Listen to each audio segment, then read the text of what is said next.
Welcome to episode 114 of Sport SA Daily Diary. Today we're chatting to South African extreme athlete and adventurer, Gaven Sinclair. Good afternoon, Gavin. How are you doing today, mate? Good afternoon, Adam. So lovely to connect with you, and I'm doing great. Thank you so much for asking. I hope you well, and everybody else, of course. There's been a disruption in the world with what's been happening with the virus and stuff. So on my side, I'm all great. I'm in a little village here in Mozambique. Fortunately for me, it hasn't been the lockdown with you guys in SA. So I've had a bit of sort of room to play, if one could say that. Okay. And we'll get on to all your achievements, but what are you doing in Mozambique at the moment?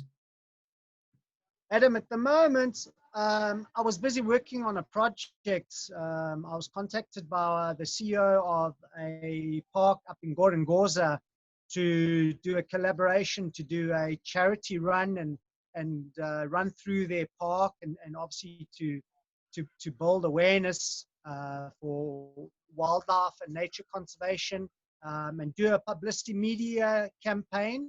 But of course, with the virus, there's been a lot of sort of changes and a lot of things that have been put on pause at the moment. But I am always in Mozambique. I just love the energy of this country. And of course, it just suits my lifestyle because I love to just be out in nature as much as I can. And that's most of the time. So I get to run through these beautiful forests and run along the coastline and just enjoy the energy. So for me, in the last 5 years, I've been frequenting more Mozambique than SA. Okay. And you mentioned a run that you're doing through a park. That's not the first of these big challenges that you've set yourself. Take us back a few years when you decided to do something a little bit crazy. So I got to a point in my life where you get to many stages in one's life, and I just needed inspiration. I needed some real big motivation, something to really shift me. And I enjoy adrenaline. I enjoy pushing myself, and I'm used to speed and stuff. And I was in the corporate environment in South Africa at the time, and I just was not feeling anything, and I was just disconnected. And I decided I needed to do something big, do it for a good reason. And in 2017, I cycled solo unsupported from Cape Town to Cairo, and I collaborated with a charity, Missing Children South Africa, to raise funds and awareness for them. And the following year, I decided to raise funds and awareness again for Missing Children South Africa and run solo unsupported 4,000 Ks through 4 African countries. And then in 2019, I did 2 small island swims up in Ilha de Mozambique Island and up in Bazaruta. But my big swim was meant to be from the port of Nacala to Madagascar, which was meant to be a swim totaling 460 kilometers over 22 days. You would have obviously a catamaran following you with support crew and all that. And I was hoping to finish one of the longest triathlons in the world. So of course, the bike ride Cape to Cairo, the run 4,000, and the swim would have been 460 kilometers. However, I would have used flippers because I don't swim. I don't swim at all. I'm not a triathlete. I just like to push myself physically and mentally completely past your perceived limitations in everything I do.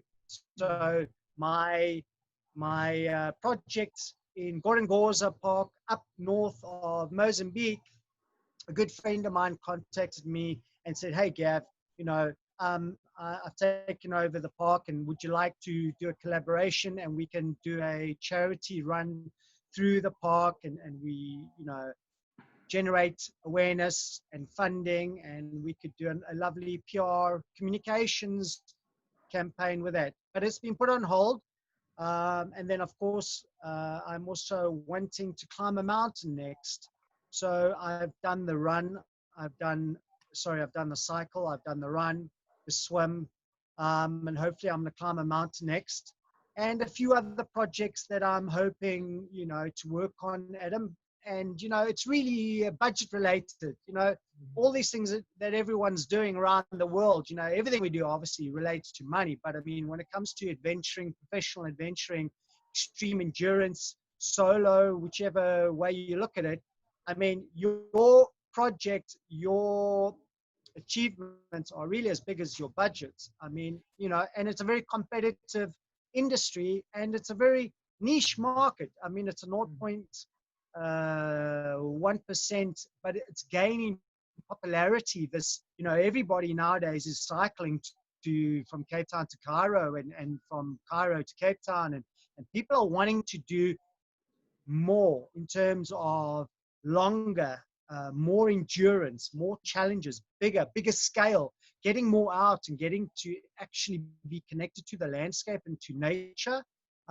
So there's a lovely shift. And of course, we're seeing the trends with brands associated with sport, which has always been the case. But now you're seeing adventure racing tied in with corporates and branding and sponsorships. So there's been a lovely new shift in this adventure racing, which I'm looking at very closely. And and for me, I'm seeing these races and these events becoming bigger and longer in terms of the kilometers one is running and swimming or climbing. Yeah. And Gavin, have you always been a sporty guy? I mean, growing up at school and out of school, were you always active? I know that you were into mountain biking, motocross, BMX, road racing, cross country, but were you always that active to be able to do those sorts of extreme events that you've done? Well, Adam, so, our perception of things are very interesting, but my physiological, my physical makeup and everything is geared for sport. So I've just been a natural.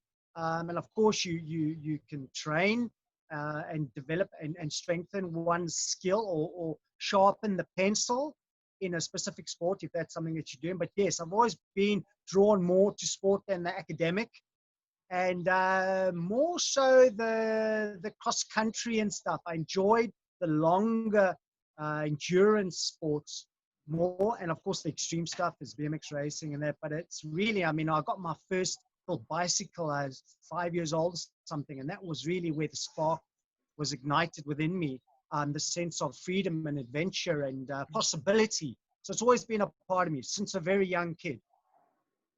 And let's go back to your ride from Cape Town to Cairo. So you decide to do the event. You've obviously done a little bit of training because otherwise your butt would have been properly sore. Tell us about taking off. What did you take with you? What did you pack? How much money did you have with you? So, I mean, I used to road cycle when I was between 9 and say 12 and stuff. That was really the last time I really cycled. Then, of course, when I was staying in Cape Town, I used to go with my friends to Stellenbosch, to Jonkershoek, do outrides to Stellenbosch from Somerset West, and rides to Hermanus and stuff. But no real extreme training or anything, Adam. It was just literally within 1 or 2 months, the idea, because I watched the movie of McGregor where he came from Cairo down with a support crew on motorbikes. And I watched this on the telly and I thought, wow, that would be great. And it's always been a childhood fantasy of mine to go to Cairo, Egypt. There's something just, obviously it's biblical, but there's something just romantic about the country. So within a 3-month period, I literally got onto the bicycle and I took off, Adam, and with no training, and my butt was extremely sore for the first week. It was extremely painful. My legs were killing me going to Hermanus because you're carrying now extra weight, and I didn't have a typical tourer bike like the Europeans have, where they got all the pinions and stuff. Mine was makeshift, borrow, hand me down, kind of 80s sleeping bag that we had to sew and repair, and I got an old tin cup. And so, I mean, if you saw me and you didn't know me, perhaps you would think,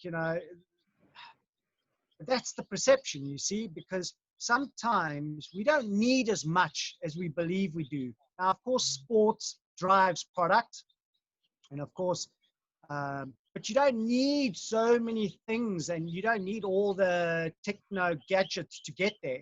And it's very simple. I asked a guy one day who had done it before, and I said, could you give me some advice? He said, very simply, make sure you're going north, and all you need to know is the sun rises on your right and it must set on your left. And then you know you're going north. It's as simple as that. And just keep going every day. In terms of training, zero training, hand-me-down kit. But before I decided to do the bike ride, obviously I went to get a bit of media support. I went on radio and stuff, but nobody knew my name. And people questioned me. You know, I went to a bike shop, tried to get a sponsor, small bike or a pre-owned bike, or, you know, great media exposure, photos, lovely backdrops, nothing. Nobody wanted to know my story. But I literally said, well, who are you? And have you ever done something like this before? So, of course, you know, you've got to prove yourself. You need to gain the respect and the confidence. So I just took a whole lot of bits and bobs, put it together. The morning of my ride, it was raining. I went on radio and I announced I was leaving. I didn't have a lot of money with me. I mean, and I got on the bike and I left, and I started crying, and I just thought, I've gone crazy. I've lost it. And this is absolutely crazy. But, you know, on my ride, somebody heard my story and stopped on the highway, and I cycled the route from Cape Town, Muizenberg, Hermanus, and I went up the east coast, is it? All the way up into Ponta, Mozambique, and that's the way I went up to Malawi next. And a lady stopped, gave me $100, and I knew it was going to be okay. And the thing is, you know, I could not have completed these challenges, charity challenge, if it wasn't for each and every one of you out there who helped the way. And this is what it's about.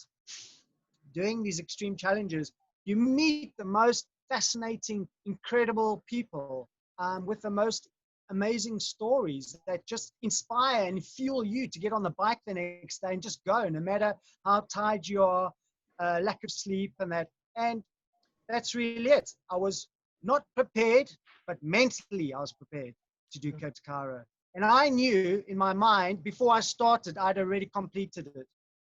Yeah. And Gavin, you weren't exactly a whippersnapper when you started. I mean, you were into your 40s. So it's not like if you're young, you can get on a bike and you can just ride for days. Here you're getting on a bike and you're over 40. Your fitness is obviously coming every day. It couldn't have been easy on the body. Sure, of course. I mean, you know, we all age, and the nice thing about being in your 40s is you reach maturity in your sport. I think it's like the ultimate peak. If you've been practicing and competing in a specific sport and you get to the age of 40, maybe your speed isn't as fast as it was when you were, say, in your 20s or your 30s. But in your 40s, you've got endurance. And it also depends on how you train, what you're training. And of course, my training, I focus more on strength and endurance training, and I carry a 10-kilo weight on my shoulders when I generally go running, like a chest weight or vest. But for me, it really wasn't a problem. It was just initial getting on the bike and the movement and getting the body used to that movement the first 3 or 4 days. But after that, I broke into the bicycle, as one says. And I mean, I picked up malaria and stuff, but to be honest, Adam, I didn't really have a problem at all, because, you know, if you're riding, say, you know, which is 13,500 kilometers, it's not a race. Your objective is to get to the finish line. So obviously you will take care of and look at things from many angles, your nutrition, what energy do you need for the day, do the research, and you just listen to your body. And if you're not feeling great, if something feels more painful than it should and it's a concern, you take a day off. Yeah. And you just have a clear mind and just know and be extremely flexible in terms of whatever comes your way every day. You just accept that and you deal with that. But in terms of me, and right now I'm turning 47 this month. I'm feeling fantastic.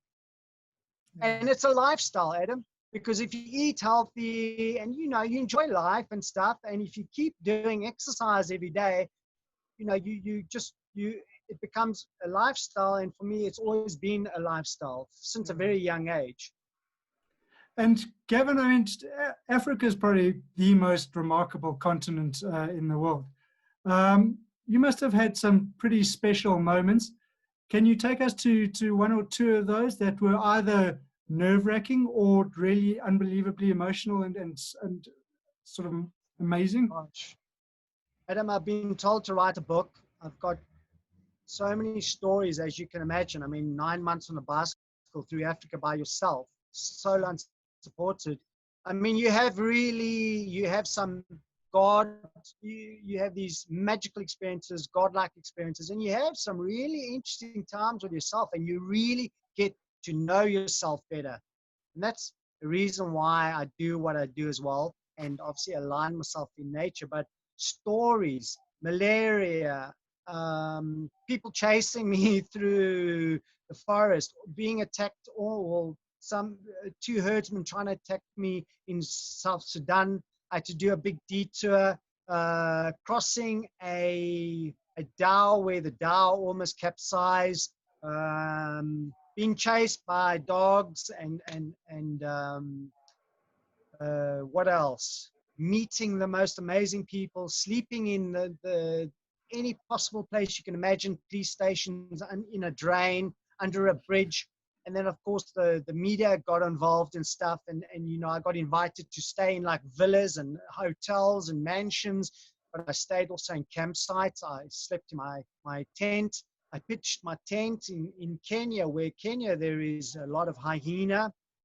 And I guess not knowing everything helps a lot, because the next morning when I packed my tent up to continue on my ride, I saw roadkill on the road as I was riding, and this object got bigger and bigger, and I realized, that's a hyena. And I had pitched my tent in the middle of nowhere, and there were hyena and stuff. But you have so many incredible experiences with people that you meet along the way, and you forever waving, and you ride on every type of terrain possible, from a highway being taken out almost hourly by big 10-ton trucks, to cars hooting and people supporting you along the way, or the local kids calling you Mzungu, or you stop at a very remote village, and some of these little kids haven't even seen a white person before, and they literally run away screaming as if they've seen a ghost. The malaria was a lot of fun. Entering the borders was always a lot of fun and a lot of anxiety, because you just didn't know what was going to happen. Would they turn you? Would they reject you from entering and stuff? So many stories I can tell about my Cape to Cairo, and of course my run and my swims and stuff. Many stories. We'll get onto the run and the swim now. The emotion of finishing in Cairo, once you know that you'd actually done it? So I had to fly out of South Sudan because I was rejected. I don't know, my visa wasn't correct in terms of when I cycled to. So when I got to Nairobi, I went to the embassy to apply for my visa for Ethiopia. And I don't know what it was, but I just was not welcomed, or I don't know what happened, but I didn't really get any help in even just applying for the application. So I just took a chance and I rode. I mean, it's like 200, 300 Ks, I can't remember, all the way to the border of Kenya to enter Ethiopia. I played dumb. They said, sorry, you need a visa. And they turned me around, and I had two choices, either to just give up or find an alternative route. I spoke to the guys at the border on the Kenya side. We looked at a map and I said, the only way you can continue on a bike ride is detour back to, I think it was, I can't remember the town now, and then head west to Lake Turkana, completely off grid, no signal for a week. And I would have to cycle up along Lake Turkana and find this village where there are these local fishing boats, and they would take me across to get to the side where I could enter, pay for a visa at the border of Sudan, enter Sudan, and make my way to South Sudan, Sudan, and then Egypt. But I got almost attacked, and at that time, South Sudan and Sudan were going through basically a war broke out. And the military escorted me in a military vehicle with machine guns and stuff to the airport, and I was instructed to fly out into Cairo. So I missed about 1,600 kilometers of my final stretch. So unfortunately, I didn't do the full Cape to Cairo, but it was still, for me, it was a success, and I was happy with my result. Yeah. And then, Gavin, you decided to ditch the bike and get a pair of running shoes and run 4,000 kilometers through the deserts of South Africa, Mozambique, Botswana, and Namibia. That's right. So, I mean, I love running.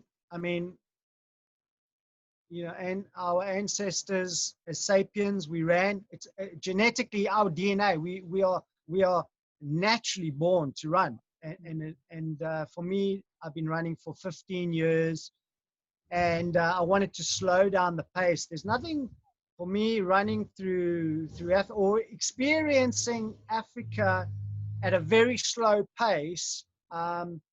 Gives you a completely new perspective. So I decided to do a run next. I started in St. Lucia, and I ran, which was just under 4,000 Ks. It was meant to have been 5,800 kilometers, but I left out Zimbabwe.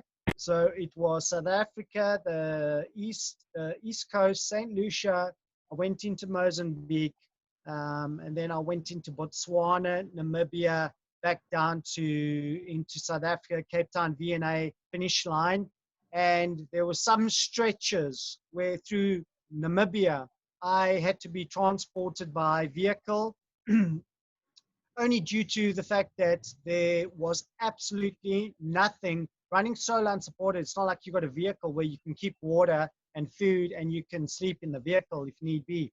Here you are in the extremes. There is no water, and of course, the more water you carry, the heavier the weight is, and all these elements you take into account every day because you are burning more energy. So that was it, 4,000 Ks through 4 African countries, 7 months. It was insane. I used a sleeping bag at places where I could and where I could tie it together. And most of the time, there was also, again, a lot of support because a lot of people have gotten to know me over the last 5 years through social media and the press media. And obviously the charitable work that I've been doing for missing children in South Africa. And yeah, so it was a run. And as I say, I was wanting to go for one of the longest triathlons in the world and do a long swim next. As you say, you ditched the running shoes now and you got the flippers. Tell us a bit about that swim, because a 300-kilometer swim can't exactly be too easy for someone that's not a swimmer. Not a swim at all. I mean, I don't swim in a swimming pool. I don't swim when I go to the gym. I don't do any swimming at all. I'm land-based. I love land. I prefer anything that's got to do with land opposed to, you know, the ocean. I mean, like scuba diving stuff. It's beautiful. It's incredible. But for me, I'm just more land-based. That's just how it is. So I flew up to Nampula, and I swam from the first capital of Mozambique, which is Ilha de Mozambique Island. I swam from the island to the mainland, to Coral Lodge, media, press, and stuff. So, and it was an incredible experience for me, and because I'm not a swimmer. And then my next challenge was a short swim up in Bazaruta Island, preparing myself and getting the media support behind me to do a swim of 460 kilometers from the mainland to Madagascar. It's been done before by two people.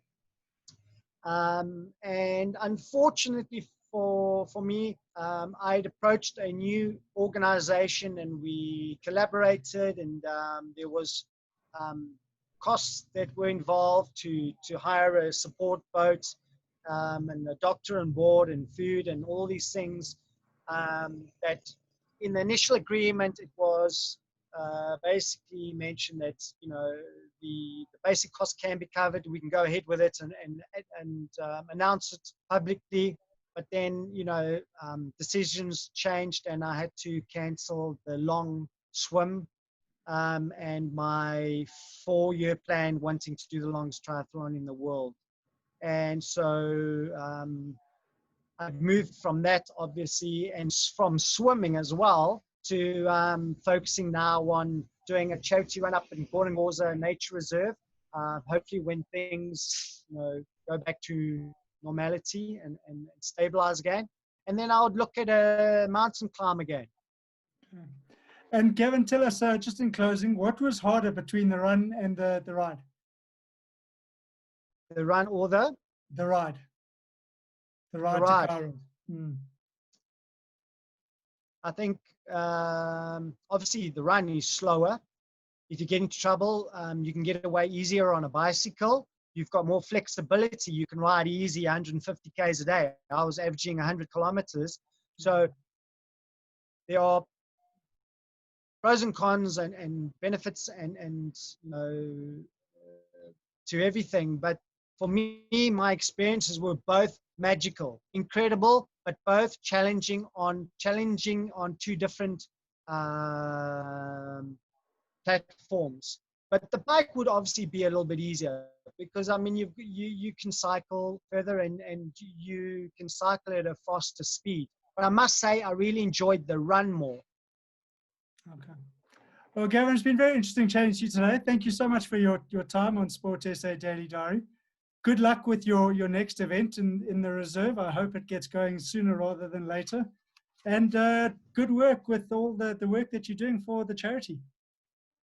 Thank you so much, Adam, and I appreciate your time and having me on your platform. No, it's an absolute pleasure. Thank you. Thank you. Look out for tomorrow's episode of Sport SA Daily Diary, where we chat to a South African athlete that represented a country in rowing before becoming a world champion in surf ski.